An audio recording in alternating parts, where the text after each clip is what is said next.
만에 재산이 10억씩 늘어난다. 상식적으로는 잘 납득이 가지 않는 일인데요. 21대 국회에 새로 등록한 국회의원 175명의 재산을 분석해 봤더니 당선된 후 평균적으로 10억씩 증가했답니다. 표창원의 뉴스 하이킥, 저는 표창원입니다.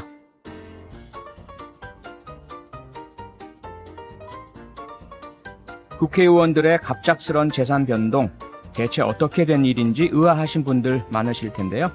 잠시 후 이 조사를 진행한 경실련 김성달 국장 만나서 자초지종 들어보겠습니다. 또 스가 요시히데 일본 관방장관이 차기 총리로 사실상 확정됐죠. 3부에 이어질 영화로 만난 세계에서 일본의 차기 수장 스가의 캐릭터와 성향을 드라마틱하게 분석해 드리겠습니다.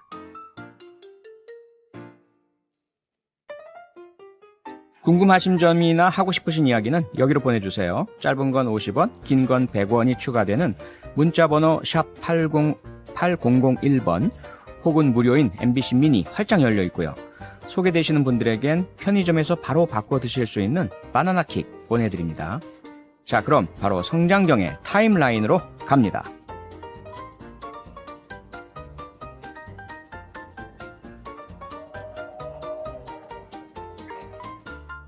성장경의 시간은 거꾸로 흐른다. 뉴스 타임라인. 뉴스의 시간을 거슬러 올라가는 남자, MBC 보도국의 보배 성장경 기자입니다. 어서 오세요. 안녕하십니까? 네, 오늘 검찰이 국방부를 압수수색했네요. 네, 추미애 법무장관 아들 관련 수사겠죠. 그렇죠. 서울 동부지검이 수사를 하고 있는데요. 네. 오늘 오전에 서울 용산에 있는 국방부와 충남 계룡대에 대해서 동시 압수수색에 들어갔습니다. 네. 압수수색 구체적인 장소는요. 국방부 청사 안에서는 국방전산정보원과 민원실, 그리고 계룡대에서는 육군정보체계관리단 등이 포함된 것으로 알려졌습니다. 네. 검찰이 확인해 줄 수는 없다는 입장이라서 정확히 뭘 압수하려고 했는지는 지금 현재는 알 수 없습니다만 추 장관 측의 아들 휴가 연장 민원과 관련한 서버 기록을 찾고 있는 것으로 알려졌습니다. 네. 추 장관 아들 서모 씨가 병가를 내고 또 연장을 했던 시기가 2017년 6월경이었거든요. 그렇죠.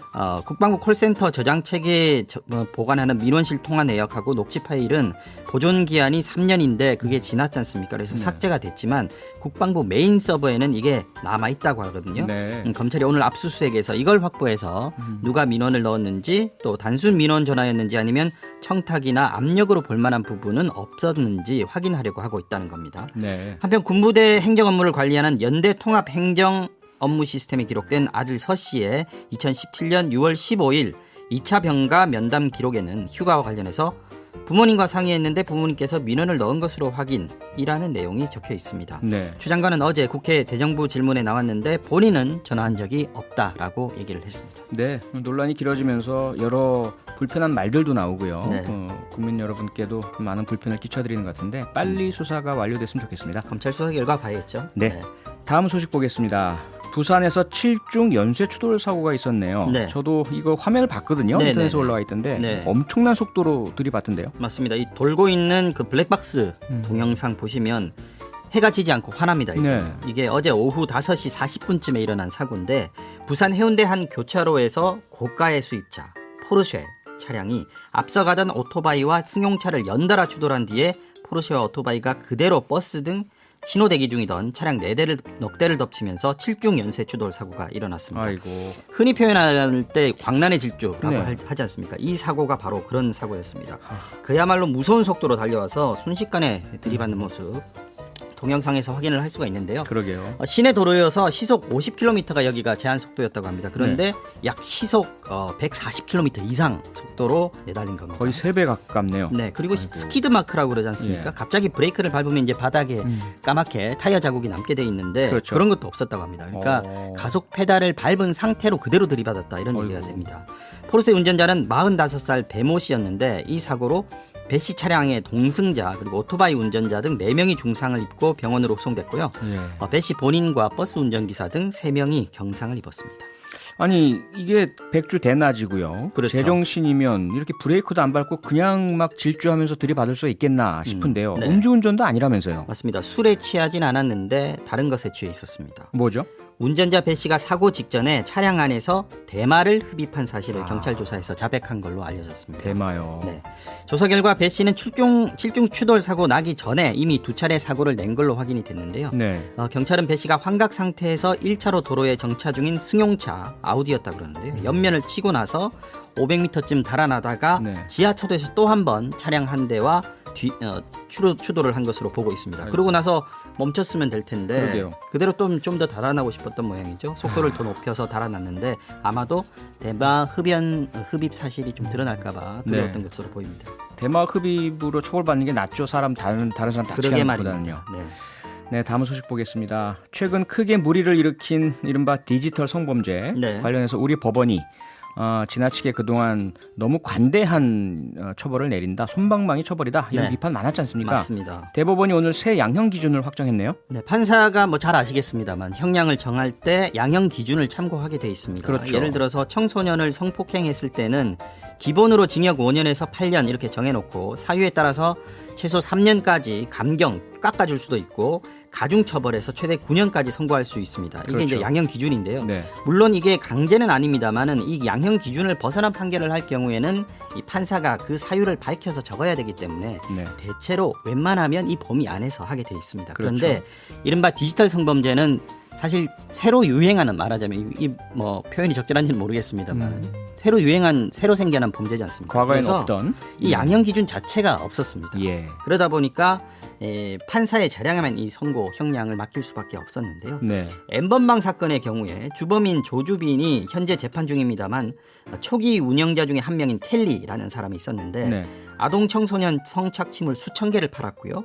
소지한 성착취물만 해도 9만여 개에 이르렀는데도 징역 1년 선고가 됐었습니다. 그랬죠. 그리고 예. 잘 아시는 그 세계 최대 아동 성착취물 판매 사이트 웰컴 투 비디오 운영자인 손정우도 징역 1년 6개월 재심에서 선고받고 만기 출소를 했습니다. 그러게요. 그러다 보니까 이제 말씀하신 대로 우리 법원이 선고한 형량이 국민의 법 감정에 맞지 않는다, 따라가지 못한다, 또 판사의 성인지 감수성이 너무 떨어진 거 아니냐 이런 비판들이 많았던 게 사실입니다. 그렇습니다. 이런 상황에서 이제 오늘 대법원 양형위원회가 꽤 오랫동안 준비를 했습니다. 사실은요. 네. 이 디지털 성범죄에 대한 양형 기준안을 새로 만들어서 확정을 했습니다. 네. 양형 기준 만들어진 디지털 성범죄 세 가지인데요. 아동 청소년 성착취물 범죄, 그리고 카메라를 이용한 범죄, 그리고 딥페이크라고 하죠. 지인이나 연예인 얼굴을 음란물에 합성해서 퍼뜨리는 그런 허위 영상물 범죄입니다.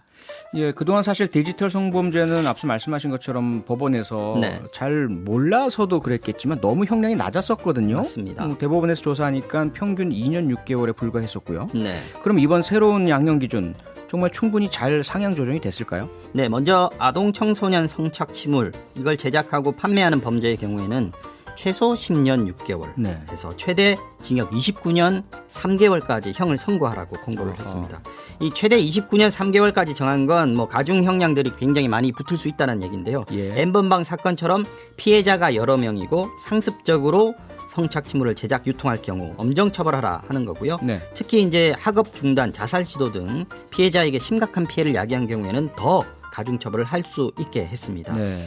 13살 이상 청소년에 대한 성폭행 범죄의 경우에 그 권고 형량이 최소 3년에서 최대 9년이거든요. 네. 요거하고 비교를 해봐도 훨씬 더 높은 수준입니다. 또 이런 영상물 구입한 사람에게도 최소 징역 6개월에서 최대 징역 6년 7개월까지 선고하도록 공고했습니다. 네.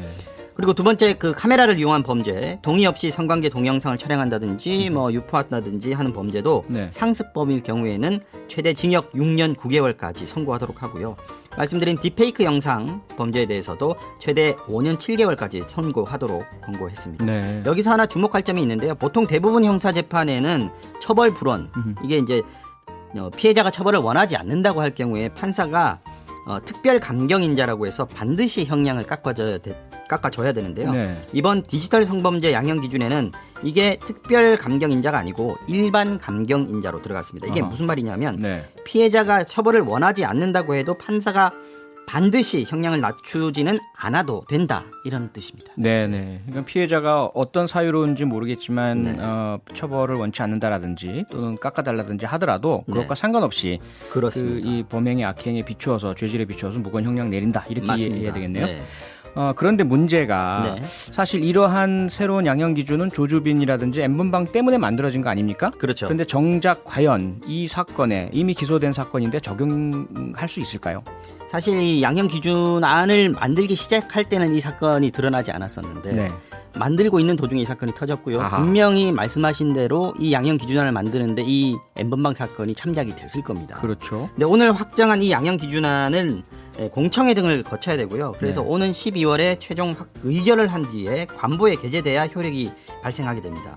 그리고 그 효력이 발생한 이후에 재판이 넘겨진 사례, 네. 그러니까 기소된 사례에만 이 양형 기준이 적용이 되거든요. 그래서 네. 조주빈 같은 경우에는 올해 4월에 기소됐기 때문에 원칙적으로는 이 새 양형 기준을 적용할 수 없습니다. 아하. 다만 재판을 담당한 판사가 기소 이후에 만들어진 새 양형 기준을 참고하는 건 가능하다.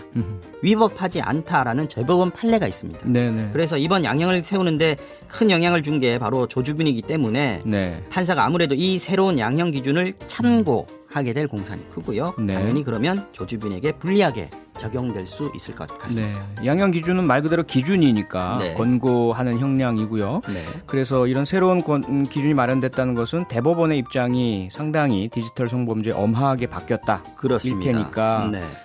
비록 이 양형 기준이 공식적으로는 올 12월 이후에 새로 기소되는 사건에 적용된다 하더라도 네. 예, 조주빈 등에 대한 판결에서 판사들이 당연히 네. 참고를 하겠죠. 네. 예. 대법원이 전체 추세를 정하게 돼 있는 것이고 그렇죠. 1선 판사들은 아무래도 거기에 맞춰서 따라서 판결을 할 수밖에 없는 상황이기 때문에 네. 아무래도 그럴 가능성이 클 것 같습니다. 네, 이번에는 부디 그 손종우 사례처럼 정말 엉뚱하게 낮은 형량이 선고되지 않기를 네, 두 눈 부릅뜨고 지켜봐야 될 것 같습니다. 그래야죠. 네, MBC 보도국의 성장경 기자였습니다. 내일 또 와주실 거죠? 네, 내일 뵙겠습니다. 네, 고맙습니다. 고맙습니다. 여러분은 지금 표창원의 뉴스 하이킥과 함께하고 계십니다. 이어지는 코너도 기대해주세요. 국회의원들의 재산이 마치 고무줄처럼 줄었다가 늘었다가 해서 논란입니다. 한 시민단체가 새로 당선된 의원들의 재산을 다 조사했더니 후보일 때보다 평균 10억 원이 늘었다고 합니다. 없던 부동산이 생긴 경우도 있고 수백억 원어치의 비상장 주식을 가진 의원도 여럿이라고 하는데요. 이 조사를 시행했던 경제정의 실천연합 김성달 국장과 얘기 나눠보겠습니다. 국장님 나와 계시죠? 네, 안녕하세요. 네, 안녕하세요. 네. 예, 하나씩 차근차근 설명 좀 부탁드릴게요. 네. 먼저 어떤 국회의원들이 분석 대상이었고 어떤 내용 분석하신 겁니까? 네, 이제 21대 당선된 국회의원은 총 300명 되십니다. 하지만 이제 이분들은 사실 3월 후보자 총선을 위한 후보자 등록 때 재산 공개를 이미 하신 바 있습니다. 네. 그 300명 중에서요, 이번에 국회가 이 300명 중에 20대 국회의원으로 계신던 분을 제외하고 나머지 초선으로 들어오시거나 20대가 아니었는데 다시 이번에 이제 당선이 되신 175명의 재산을 공개하신 겁니다. 그래서 네. 저희가 175명의 재산 내역을 비교를 했고요. 재산 내역을 그러니까 공개 시점은 후보자 공개 때인 3월, 그다음에 이번에 공직자로서 다시 공개한 8월, 이 5개월간의 재산 변화가 어떻게 됐는지를 저희가 들여다본 겁니다. 네. 그렇게 비교를 해보셨더니 175명의 국회의원들이 선거 전후에 도대체 얼마나 재산 변화가 있었던 거죠? 예, 175명 전체 재산을 약 3,200억 원이었습니다. 즉 네. 3월 공개 때만 하더라도. 근데 이번 8월에 공개된 내용을 보니까 4,900억 원, 1,700억 원이 증가를 하셨고요. 그래서 네. 이제 1인당 평균 10억 원이 증가했다. 그리고 이 중에 부동산 재산은 약 9천만 원 정도 증가한 것으로 나타났습니다. 네. 아니 평균 10억 원이라면 정말 저도 국회의원을 해봤지만 이거 이해가 도저히 안 가는데요. 도대체 어떻게 이런 차이가 나는 거죠? 기준이 네. 과거와 달라진 건가요? 네, 분명히 이제 제도적인 변화가 분명히 있었습니다. 아하. 5개월 만에 이제 수백억, 많게는 수백억, 작게는 몇천만 원 이렇게 증가를 하셨는데 네. 가장 크게 증가한 이유 중에 하나는 비상장 주식, 보유하고 있던 주식이 비상장 주식이었는데 그 가액 기준이 변동이 됐습니다. 그래서 3월 공개할 때만 해도 이게 액면가, 이제 장부가 기준이었는데 네.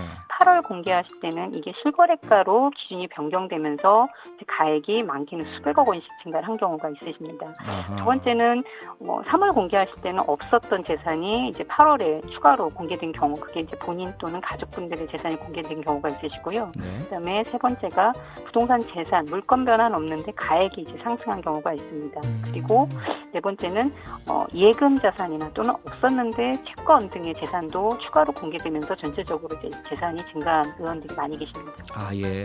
그 하나하나 좀 나눠봐야 되겠네요. 모두 일률적으로 네. 그렇게 증가 자체를 이렇게 뭐 부정적으로 볼 필요는 없을 것 같고요. 뭐 사유가 네. 분명하다면 이해가 가겠죠.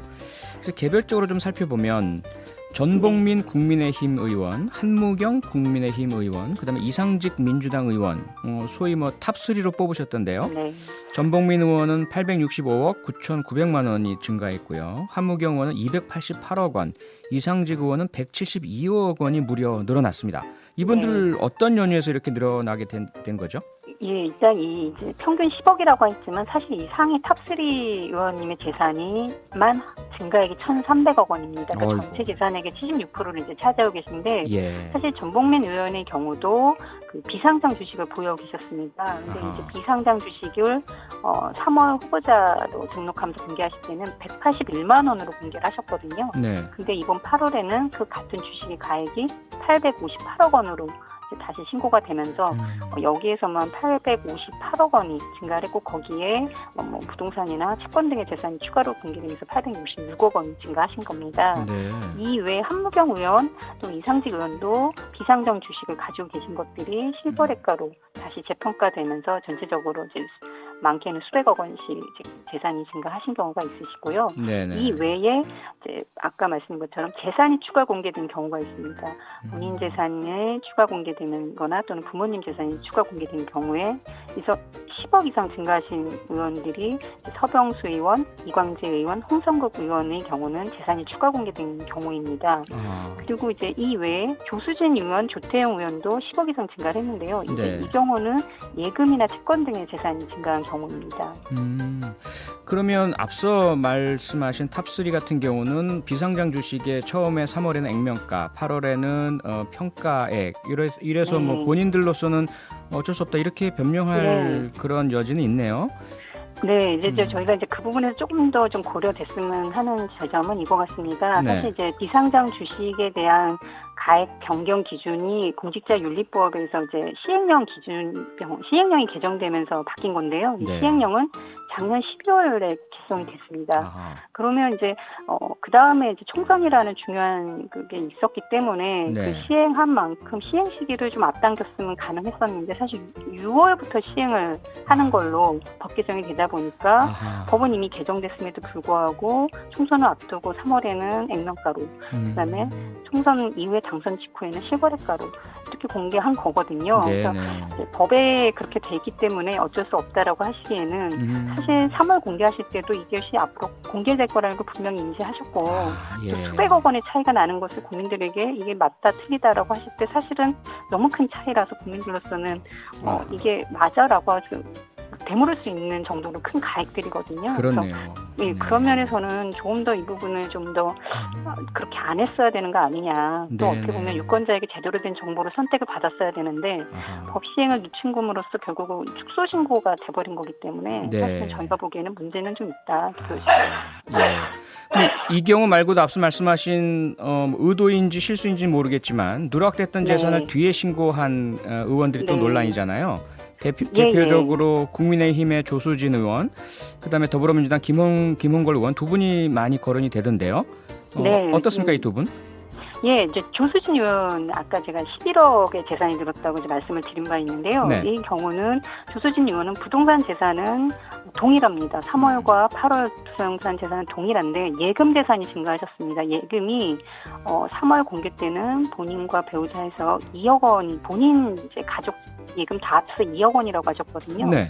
근데 이번에 공개할 때는 그 예금 재산이 8억 2천만 원으로 6억 원 이상이 증가를 했습니다. 그러니까 5개월 만에 예금이 이렇게 많이 늘어난 것이 가능한 것인가 이제 이 부분이 한번 검증될 필요가 있고 네. 또 하나는 채권, 4인간 채권이 추가 공개됐습니다. 3월에는 4인간 채권에 아예 공개되지 않았었는데요. 네. 이번에는 본인과 배우자가 각각 2억 5천만 원씩 4인간 채권이 있어서 그 금액이 5억 원이 증가가 되면서 전체적으로 이제 11억이 증가가 된 경우입니다. 네. 이거는 이제 조수진 의원께 저희들도 소명 요청을 드리겠지만 상당히 이 결과만 봤을 때는 누락할 수 있는 여지가 충분하다. 그렇게 보여지는 거죠. 금액이 워낙 크네요. 네네. 네. 예금 더군다나 이제 선거하면서 더 많은 예금 사실 쓰실 수밖에 없는 상황을 그렇죠. 치르셨는데도 불구하고 또 그렇죠. 막대한 예금이 드는 게 국민들로서는 좀 설명이 필요하다 보여지고요. 네. 또 한 의원이 이제 김홍걸 의원이십니다. 네네. 김홍걸 의원은 부동산 재산만 5억 이상 증가를 했는데요. 사실 이제 다주택부터 계속 김홍걸 의원 논란이 됐었습니다. 예. 그 3월에도 공개하실 때 서초구, 강남구, 마포구에 3주택을 가지고 계시고 서대문구에 상가 한 채를 보유해서 총 76억을 신고하셨거든요. 네. 근데 8월에도 이 물건은 동일합니다. 그런데 서대문 상가 가액이 3월에는 1억 9천이었는데 이번에 공개될 땐 5억 8천만 원으로 4억이 증가했습니다. 차이가 크네요. 근데 가액만 증가된 게 아니라 면적도 증가했습니다. 그래요? 이 3월에는 그게 61제곱미터라고 하셨는데 네. 그게 이번에 131제곱미터로 2배 이상 이제 증가를 하신 거죠. 그래서 이 경우도 이제 확인이 필요하다. 또 하나는 이제 최근에 언론에도 나온 것처럼 분양권을 보유하고 계셨다가 매각했다라는 게 언론에 보도됐는데요. 네. 그 분양권이 고덕동 분양권입니다. 강동구. 근데 저희가 이번에 공개된 재산 내역을 다 들여다봐도 3월에도 8월에도 이 고덕동 분양권은 기재되어 있지 않습니다. 아하. 그래서 이것도 사실 분명히 3월 공개 시점에는 보유하고 계셨던 건데 또는 그 앞서 매각을 하셨던 거라도 이제 기재를 하셔야 되는 부분이거든요. 네네. 근데 그런 부분이 지금 빠져있기 때문에 이 부분도 누락으로 저희들은 보여져서 이 부분도 좀 소명이 필요하다 판단됩니다. 네, 좀 문자들이 막 많이 들어오고 있습니다. 네. 8625님께서 이분들은 국회가 아니라 증권사에 있어야 할 분들이네요. 네. 앞서 이제 비상장 주식 관련된 말씀인 것 같은데요. 네. 그런데 뭐 국회의원이 만약에 그 선거 전후로 재산 신고를 뭐 축소하거나 또는 과장하거나 잘못 신고하면 공직선거법으로 처벌받게 되어 있지 않습니까? 네, 맞습니다. 네. 그 이제 당연히 제대로 된 정보를 공개하고 그 올바른 공정선거를 위해서 반드시 필요하다서 허위 사실 공표에 대해서는 공직선거법에 따라서 이제 중형에 처하는 그 내용들이 있습니다. 그렇죠. 그래서 공직선거법 250조를 보면 허위 사실 공표죄에는 징역 5년 이하, 네. 벌금 3천 이하 이렇게 할 수 있는 것이 이제 조항에 명시돼 있고요. 사실 네. 이제 경실련이 과거 2008년에도 그때 이제 18대 총선이셨거든요. 네. 그때도 지금과 동일하게 재산 변화를 비교를 했었는데 그때도 허위 사실 의혹이 제기된 의원들이 계셨습니다. 대표적인 의원이 양정래 그 비례대표 당선자였는데요. 네. 친박연대 그때 저희들이 그 부분에 문제 제기해서 검찰 고발을 했고 이듬해 이제 그 다음에 선거법 위반 혐의로 형이 이제 내려지면서 그 의원직을 상실한 경우가 있으십니다. 네. 그런데 이번에 이렇게 재산에 의혹이 많은 분들이 꽤 계시는데 만약에 제대로 수사가 이루어지지 않고 그냥 흘러가면 이게 공직선거법은 공소시효가 6개월밖에 안 되잖아요.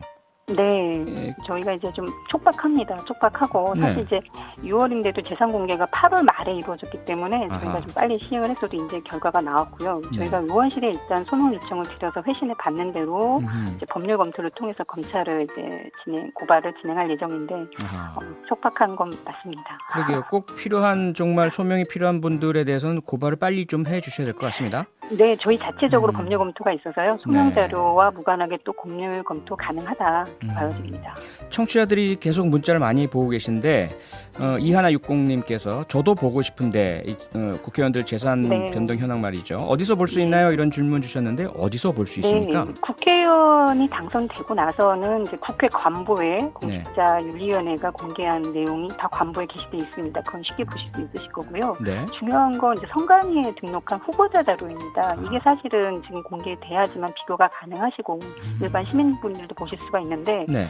선관위는 이 자료를 총선 선거가 끝나는 날과 동시에 비공개 처리하시고 하셨습니다. 그래서 지금은 네. 일반 시민들이 보실 수가 없고요. 이런 것도 최소한 당선자분들에 대한 자료는 선관위가 좀 공개를 해주시는 게 맞다고 봅니다. 네네.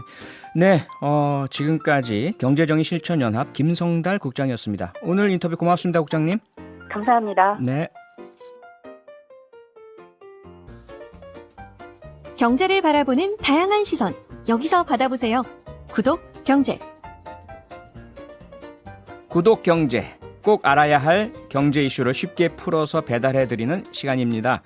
오늘 구독할 전문가 모셔보겠습니다. 정치인에서 경제인으로 돌아온 최이배 전 의원입니다. 예. 안녕하세요. 네, 안녕하세요. 최이배입니다. 네, 네. 잘 지내셨고요? 예, 뭐 잘 지내고 있습니다. 하하, 이제 완전히 다시 경제인으로 돌아오신 겁니까? 아니면 아직 정치에 살짝 발을 디디고 계십니까?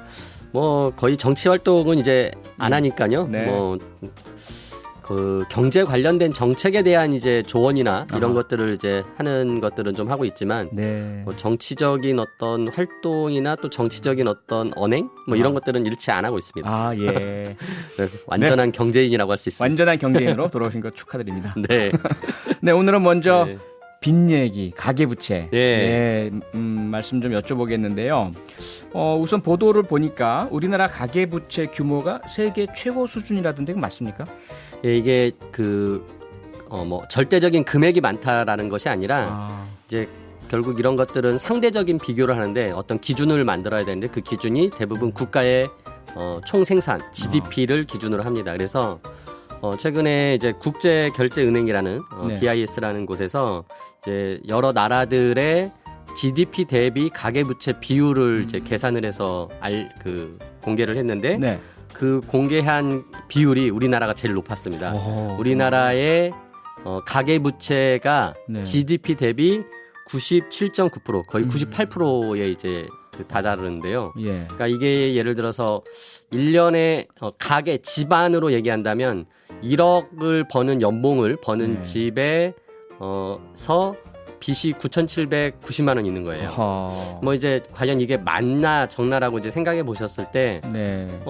우리 많은 분들이 주택담보대출로 만일 집을 사실 때 보면은 예. 연봉에 비해서 더 많은 그 대출을 받죠. 가지고 예. 있거든요. 예. 물론 이제 그거는 집을 담보로 하기 때문에 가능하지만 결국은 이거는 이제 상환 능력이 있느냐 없느냐. 아하. 그러니까 이 대출의 규모가 크긴 하지만 뭐 장기간에 천천히 갚아 나갈 수 있는 상환 능력만 있다면 큰 문제가 되지는 않을 수도 있다라는 건데요. 네. 근데 그럼 이제 어느 수준이 적정한 수준이냐 이게 문제겠죠. 네.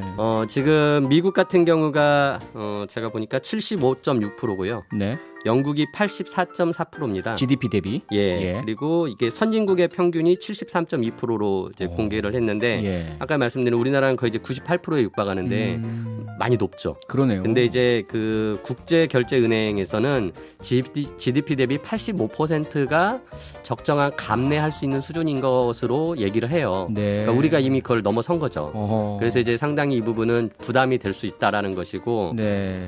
과거에 이제 미국이 그 2008년에 이제 금융위기를 맞이했을 그랬죠. 예. 때, 그때가 이제 주택 모기지론에 서브프라임 대한 모기지. 서브프라임 예, 모기지론 얘기였잖아요. 네. 근데 그게 미국이 당시 2004년도에가 이제 85%였는데 그걸 넘어섰어요. 그리고 그 모기지 금융위기가 터진 2008년에 98%까지 갔어요. 어허. 그러니까 지금 우리 98%가 예. 그때 미국하고 비교한다면 같은 수준인데 빚만 보자면 미국의 금융 위기 위기의 수준에 수준에 달아들 수도 아하. 있다라는 거죠. 예. 근데 이제 문제는 미국은 그 모기지론이라는 게 그 주택담보대출인데 예를 들어서 미국은 한 1억을 빌려서 10억짜리 집을 살 수 있는 그런 식의 어떤 대출의 구조가 있어요. 아하. 우리나라의 그냥 일반적인 주택담보대출하고는 좀 다른 형태여서 그러네요. 이제 거기는 좀 더 리스크가 많이 컸던 거고요. 그런 거에 비해서 우리나라는 뭐 좀 양상이 다르기 때문에 네. 뭐 그렇게 위험한 막 우리가 지금 금융위기로 간다라는 거는 아니지만 네. 아무튼 높긴 높다. 아하. 그래서 높으니까 이제 관리를 좀 해야 된다. 관리해야 된다. 네, 여기까지는 이제 모두가 좀 같이 동의하고 금융 당국에서도 이 부분에 대한 고민을 하고 있습니다. 고민하고 있고요. 지금 예. 말씀하신 것처럼 사실 뭐 소위 말하는 주택 담보 대출, 예. 가계 대출의 대부분을 차지하고 있는데 그렇죠. 그건 그래도 뭐 정 못 갚으면 주택 예, 반납하면 집이 되니까 있으니까. 예. 사회 전체적인 뭐 그런 그 빚을 못 갚는 분들의 고통이 크긴 하지만 예. 사회 경제가 위험하다고 보기는 좀 어려울 수가 있는데 네. 문제는 최근에 보니까 주택 담보 대출의 규제가 많아지니까 신용 대출이 늘어나고 있다 이런 보도가 나오고 맞습니다. 있습니다. 그래서 이제 이 주택 대출의 이제 질에 대한 평가를 해야 되는데 네. 아까 말씀드렸던 미국 같은 경우에 그 모기지론이 미국에서는 위험했었거든요. 근데 네. 이제 우리나라에서는 주택담보대출은 그렇게 위험한 편은 아닌데 예. 우리는 이제 신용대출이 굉장히 급격히 늘어나고 있어요. 그래서 이제 5개 시중은행에 지금 신용대출이 125조인데 이게 최근에 한 8영업일 동안에 1조 원이 늘어났다는 거예요. 그러니까 이렇게 빠르게 늘어난 이유가 뭘까? 예. 근데 이제 지금 방금 전에 그 말씀하신 것처럼 이제 주택담보대출을 좀 규제를 하니까 네. 신용대출 쪽으로 이제 넘어온 거 아니냐. 아하. 일종의 이제 풍선 효과죠. 예. 한쪽에서 규제하면 다른 쪽으로 이제 그게 넘어오는 건데 그러면 이제 이렇게 그 주택담보대출에 대한 그 부동산 정책의 어떤 그 내용으로 주택담보대출을 규제하다 보니까 신용대출이 늘어났는데 신용대출은 과연 또 이제 보면은 어디서 많이 늘어났냐라 봤더니 시중은행에서 많이 늘어났다. 네. 근데 시중은행의 고객들이 신용대출을 많이 받는다는 것은 신용 등급이 좋은 분들이 많이 받고 있다는 그러겠죠. 얘기거든요. 네, 그러겠죠. 아무래도. 예. 예. 그러면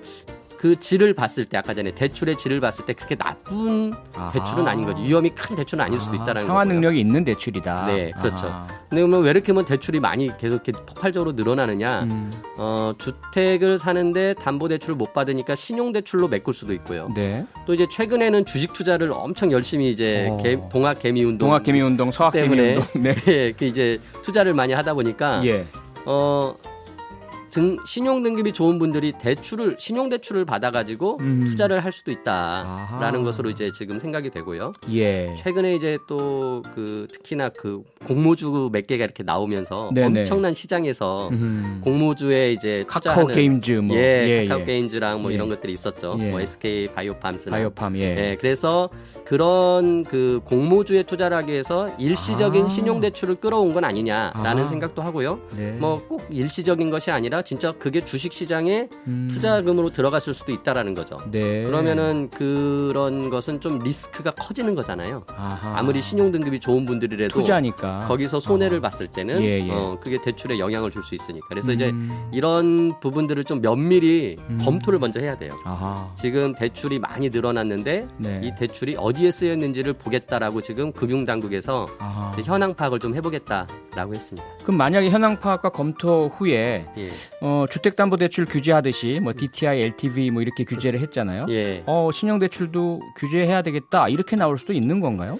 근데 이제 지금 제가 말씀드린 게 주택담보대출 대신 신용대출을 풍선 효과로 가져온 거나 또는 네. 주식시장에 투자를 하려고 가져온 거나 또 네. 있겠지만 이 코로나 이후로 굉장히 이제 지금 생계 자체. 그렇죠. 생계가 어려운 분들이 예, 예. 생계자금으로도 끌어왔을 수도 있거든요. 그럴 수도 있겠네요. 그래서 이거를 함부로 금융당국이 지금 규제하겠다, 대출을 막겠다라고 할 수가 또 없는 상황이어서 아하. 아까 말씀드린 대로 네. 이걸 먼저 현황을 파악해야 돼. 이 자금들이 어디로 흘러갔는지에 대한 파악을 하고 그러겠네요.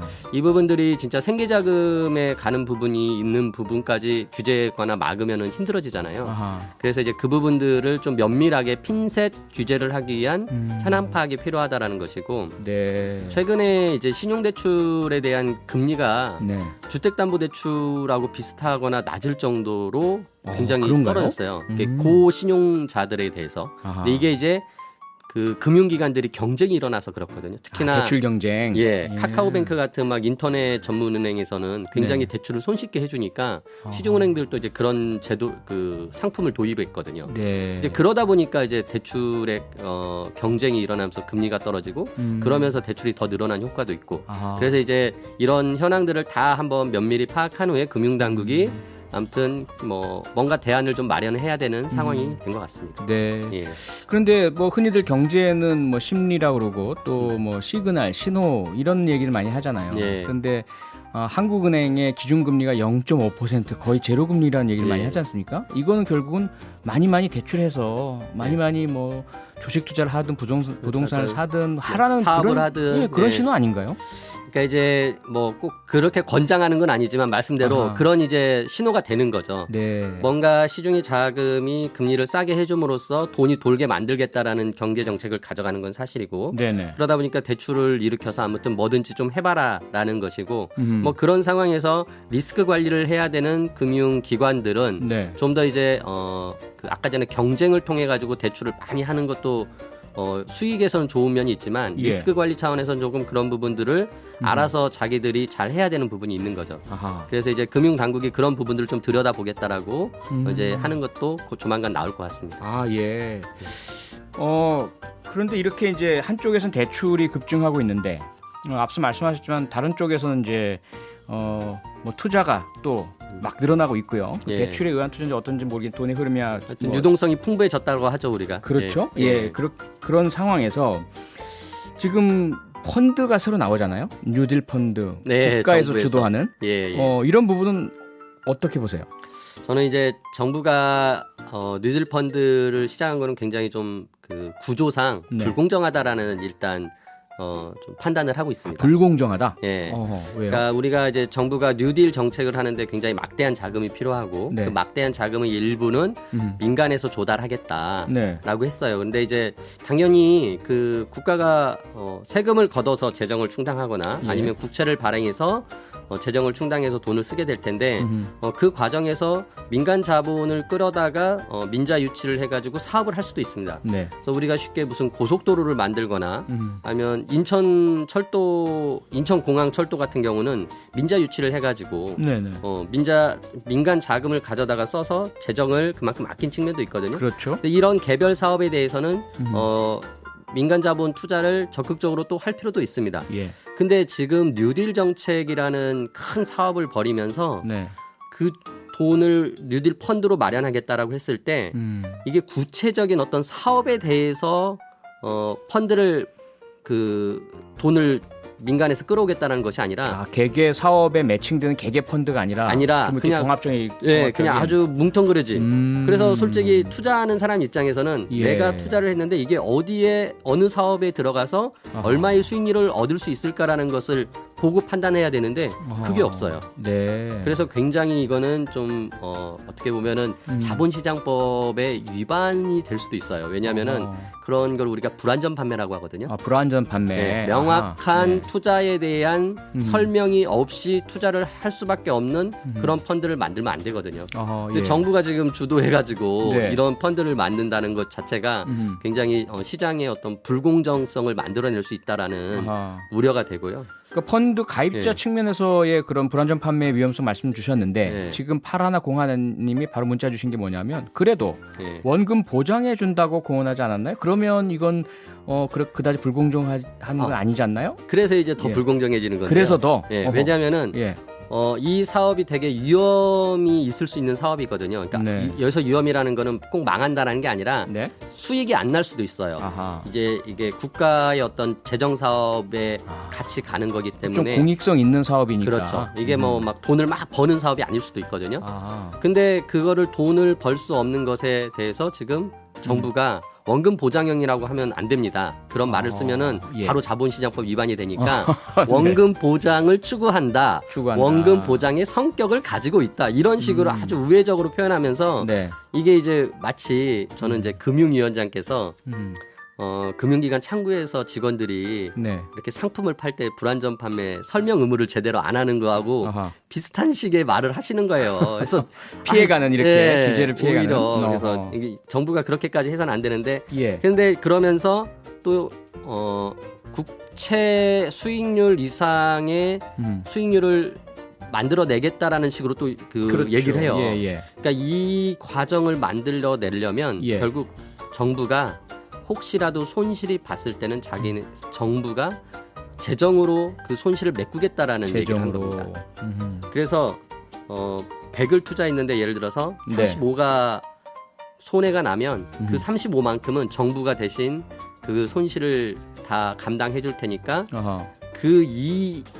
그만큼의 손실이 안 나면 당신들은 수익을 얻습니다라는 식이거든요. 네. 그러니까 투자하는 입장에서는 되게 안전한 상품이고 원금 보장의 성격이 있고 야, 이자율도 그러게요. 높을 것 같아라고 투자하고 싶겠지만은 네. 이게 만일 진짜 손실이 났을 때는 네. 결국 이 투자한 사람들의 원금과 수익률을 보장해주기 위해서 국가의 세금, 그 다른 국민들의 세금으로 충당한다는 거죠. 네. 그래서 제가 투자하지 못한 사람 입장에서 보면 내 세금으로 저 사람들 원금 보장해주고 돈 벌게 해주는 펀드가 된다는 거예요. 네. 그래서 이제 제가 그래서 이거는 불공정한 성격을 가지고 있다라고 네. 생각을 한 거고 그래서 이제 저는 좀 이 부분에 대해서 아까 말씀드린 구체적인 사업을 가지고서 펀드가 형성이 돼야 되고 네.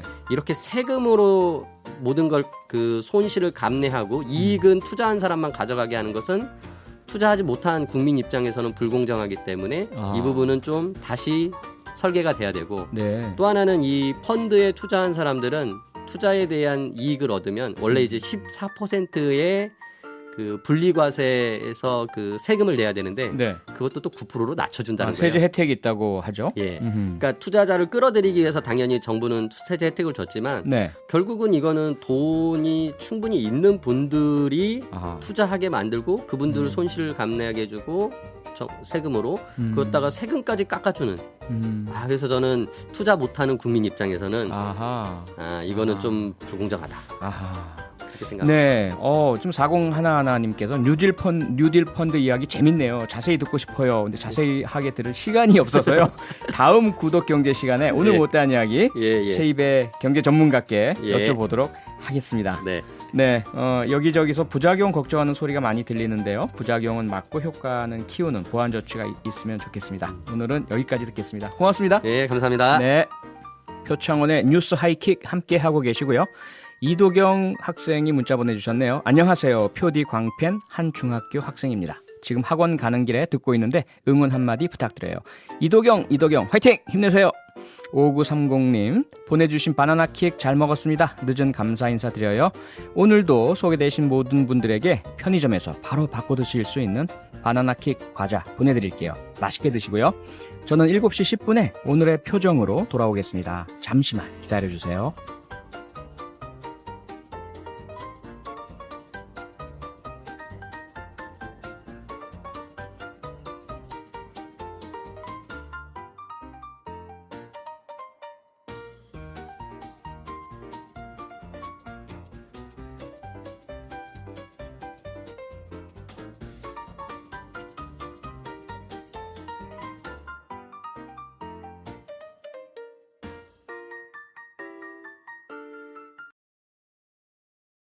단지 나를 쳐다보았다. 그의 눈에는 원망과 원망, 심지어 두려움이 담겨 있었습니다. 그는 자신이 잃었다는 것을 알았고 그녀가 원하는 것을 완전히 잃었습니다. 마침내 그는 입을 열었다. 그의 목소리는 사포처럼 굵었다. 아주 간단합니다. 나는 의자에 편안히 앉아 식은 차 한 잔을 들고 가볍게 숨을 불어넣었습니다. 먼저 나와 돌아가신 부모님에게 공개적으로 사과했습니다. 20년 전 장씨 일가가 저지른 범죄를 모두 인정했다. 둘째, 에이소스 25의 이자율을 포함하여 가족에게서 압수한 모든 자산을 한 푼도 빠뜨리지 않고 반환하십시오. 화요일, 장텐 씨와 그의 여동생, 곽 씨의 커뮤니케이션 보물이 영원히 이 도시를 떠납니다. 다시는 내 앞에 나타나지 마세요. 내가 말을 할 때마다 나의 밝은 얼굴은 더욱 보기 흉해진다. 내가 마지막 말을 끝냈을 때 그의 얼굴은 냄비 바닥처럼 새까맸다. 장 가족에게 너무 가혹하게 대하지 마십시오. 우리는 수년 동안 이 도시에 뿌리를 내려왔습니다. 정말로 자신에게만 의지하면 장씨 가문이 무너질 수 있다고 생각하시나요? 물고기는 왜 죽고 그물은 찢어지나요? 그래서 당신도 아무런 이익을 얻지 못합니다. 자, 나는 차분하게 차를 한 잔 마셨다. 글을 보세요. 장 회장님, 아마 아직도 한 가지 모르실 겁니다. 교통경찰팀이 저희 부모님의 사고를 담당했다는 사실입니다. 그해 100만 주 전에 그들은 시 경찰국 부국장으로 승진했습니다. 더군다나 나는 목숨을 구해준 은인의 딸이다. 그의 마지막 선고는 폭탄이 터지는 것과 같았고 장텐의 마지막 심리적 방어선을 완전히 파괴했습니다. 그는 몇 걸음 뒤로 물러나더니 의자 위로 쓰러졌다. 그의 눈에는 절망과 재뿐이었다. 모든 세력, 권력 이전의 모든 관계, 절대성, 철칙 같은 증거가 농담이 되었다. 나는 일어서서 다시는 그를 쳐다보지 않았다. 그의 눈은 처음부터 끝까지 판 안꼭두각시처럼 가만히 서 있는 추벤벤에게로 향했습니다. 나는 그를 똑 봐.